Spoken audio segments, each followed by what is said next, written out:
E é interessante quando a gente fala que houve uma ajuda, né, de Israel para que o Hamas fosse criado. Isso está amplamente documentado já, enfim, tem várias reportagens. Se pesquisar é muito fácil de achar. Mas qual a explicação tática disso? A OLP, que era liderada pelo Yasser Arafat, era um grupo que tinha uma proposição de sentar para conversar. E você concorda que esse é um inimigo muito ruim para se ter? Como assim? Assim, Cara, de fato. é péssimo, porque... Não gostaria que fosse meu inimigo. É um inimigo muito ruim de se ter, porque o cara senta pra conversar, como é que você vai olhar na cara dele e falar, você é um terrorista? Não existe isso. É muito melhor você ter um inimigo que te ataque, pra que você fale, agora eu vou me defender, do que um inimigo que senta pra conversar e pra acordar as coisas. Então foi necessário uma articulação de uma cisão. Mas a paz também só é possível se a gente conseguir conversar. Exatamente. Né? Exatamente. Ainda que a gente seja inimigo, de certa forma. Exatamente. Então, sob esse aspecto, a gente pode questionar, então, qual era a real intenção. Se a intenção é criar um inimigo perfeito ou negociar uma paz. Mas eu já... E aí, ó, eu vou falando aqui umas paradas que eu já ouvi na minha vida. Sim. E vocês vão me falando como é que é o ponto de vista de vocês, tá bom? Eu já ouvi, em alguns lugares, na verdade, que Israel tenta desenrolar essa paz aí faz tempo e os caras que não aceitam. Eu acho, assim, que hoje ninguém sério, entendeu? Que acompanha o assunto acredita nisso. Assim. Eu te digo com toda tranquilidade. Porque as propostas são absurdas? Não, porque, na verdade, assim, está muito claro desde o começo que esse processo... Porque, assim, eles conseguiram trazer o OLP para o acordo e tal, mas acabaram não entregando nada do que tinham prometido no acordo, Sim. né? Entendi. De fato, assim, eles têm essa coisa de, temos um inimigo como Hamas e tal, com quem não dá para negociar, ou seja, eles dizem não temos parceiro na paz, né? Mas o processo de fundo... Tem a autoridade palestina, de certa forma, mas não... Assim... a autoridade é a OLP, né, que virou a autoridade... É que a OLP é uma organização fora, a autoridade palestina é o que se formou com o Acordo de Oslo, né? Mas a realidade no terreno, sabe, é de que Israel vai aumentando seus assentamentos, vai tomando cada vez mais terra, e hoje eles já confessam isso, eles não têm a menor intenção de permitir a existência de um Estado palestino. Hoje é só observar o que eles falam, assim, porque já não tem mais segredo, sabe? Eu ouvi eles falando que eles precisavam, sei lá, acho que exterminar o Hamas, alguma coisa nesse sentido, mas eles pelo menos não soube ler isso aí que você está falando. Não, assim, porque dá para ler, assim, porque se você tem a intenção da paz e a intenção de, digamos, conviver em paz com o Estado palestino, sabe? Qual é a razão... É produtivo para todo mundo isso daí, né? Eu fico pensando, isso que você falou, do inimigo perfeito e tal, eu entendo se a gente estiver falando que Israel quer tomar a região inteira, porque... Estrategicamente não é maneiro você ter uns caras que estão querendo... Cara, mas eles querem expulsar os palestinos. O rolê é o seguinte... Cara, desculpa, mas é que eu tenho dificuldade de acreditar nisso.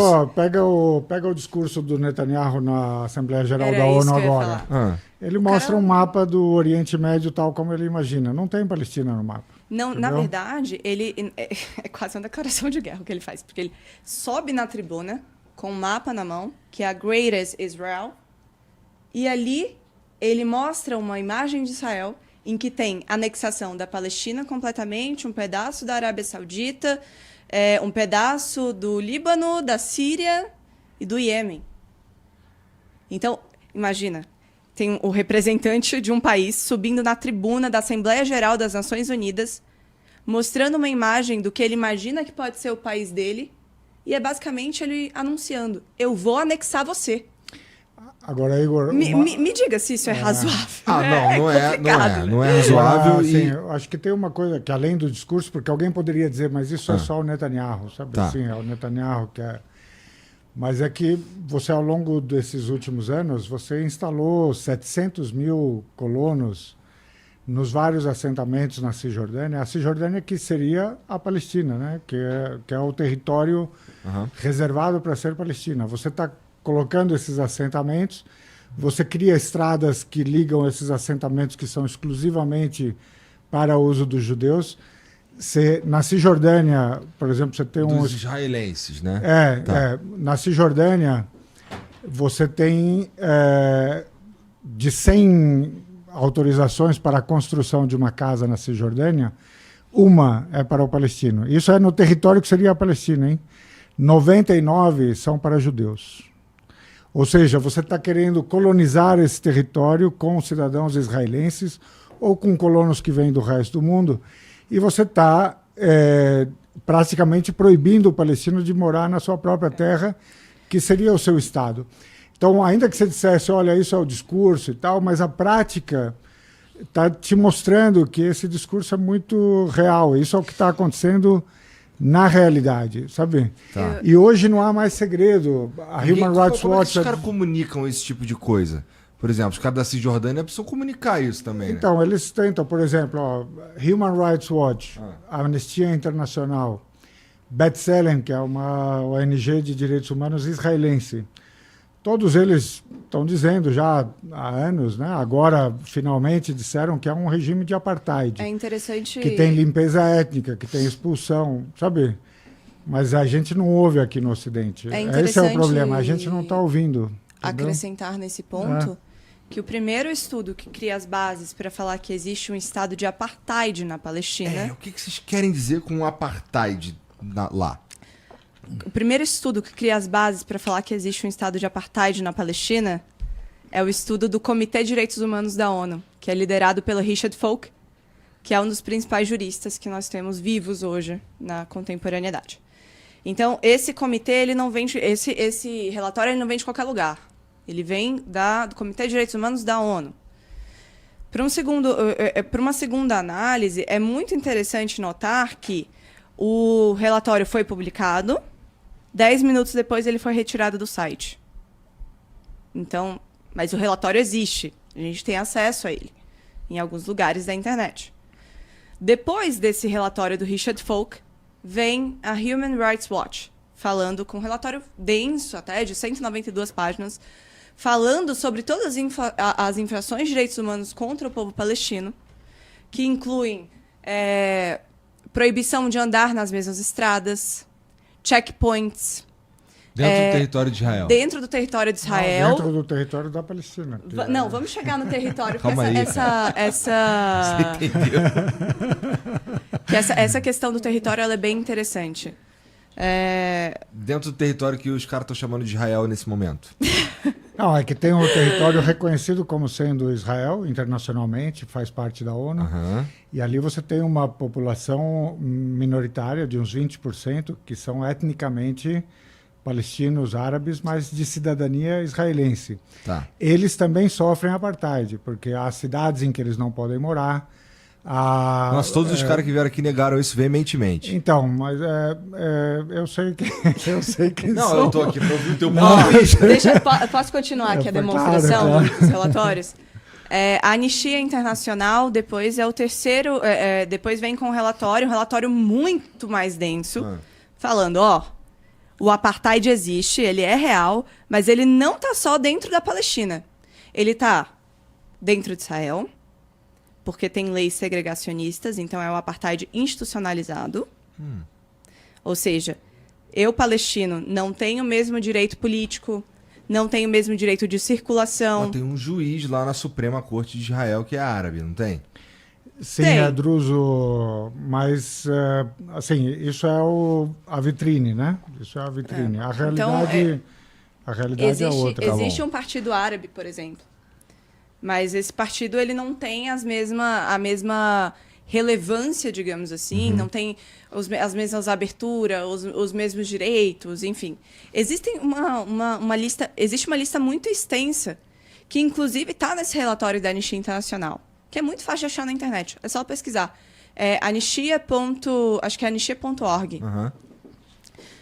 E aí ele fala o que acontece dentro de Israel, dentro da Palestina, dentro dos territórios palestinos ocupados, ou seja, territórios palestinos ocupados ilegalmente e com a comunidade palestina na diáspora, porque a estes não é permitido o direito de retorno desde 1948. Em novembro de 1948, é promulgada pela ONU a Resolução 194. A Resolução 194, ela fala o seguinte: deve ser garantido aos palestinos o direito de retorno às suas terras. Isso não é apenas uma garantia do direito palestino. É um reconhecimento de que, fato 1, os palestinos foram expulsos. 2, está errado. 3, a Resolução 181 da ONU, que é a que cria as condições para que as coisas sejam colocadas, para que Israel exista, né? É a recomendação de partilha, é descumprida. Porque isso não era uma determinação da resolução. Então... Tá, a gente está falando da expansão territorial de Israel depois da guerra. Isso. Mas hoje o regime, por exemplo, sim, te dá um exemplo de como se você é palestino em Israel, ou seja, você é etnicamente palestino, árabe, mas você é cidadão israelense. Se você, por exemplo, vai se casar com uma palestina da Cisjordânia, você pode sair de Israel e morar com ela, mas ela não pode vir morar com você em Israel, certo? Se você é palestino e mora em Jerusalém, e você mora na Cisjordânia, você não pode entrar em Jerusalém a não ser com permissões especiais para datas específicas, certo? Então, o palestino de Jerusalém não pode circular, o da Cisjordânia não pode circular, o de Israel, propriamente dito, ele não pode ter reunião familiar, se ele tiver uma família palestina que é, sabe, que... Enquanto que o judeu, qualquer judeu no mundo inteiro, sabe, tem garantido o direito de morar em Israel a hora que quiser. Então, assim, tem diferenças no acesso à água, no acesso à saúde, no acesso à educação, em todos os lugares, sabe? Assim, cada um com o seu quadro específico, né? Mas esse quadro é muito claro. O que a gente... Isso devia ser fácil de verificar mesmo. Né? Não, mas isso é fácil. O problema é que a gente não tem acesso a isso. Por exemplo, ela disse o relatório foi tirado da ONU por pressão política do Guterres, certo? O secretário-geral da ONU. Ontem, o Guterres resolveu falar um pouco de verdade. A Israel já está pedindo a cabeça dele. E amanhã, quando ele for para a reeleição, se ele for para a reeleição, ele vai perder porque os Estados Unidos vão realmente entregar a cabeça dele. Então, assim, mesmo a Anistia Internacional e Human Rights Watch, a pergunta é por que demoraram tanto, entendeu, para chegar a essa conclusão. O especialista em apartheid, Carol Mandela, ele dizia a situação dos palestinos é muito pior do que a que nós vivemos na África do Sul. Cabe destacar também que a própria África do Sul já falou na Assembleia das Nações Unidas sobre isso. Então, ora, é um país que viveu um apartheid falando que existe um apartheid na Palestina. Essa porque questão... todas as vezes que eu conversei com os caras...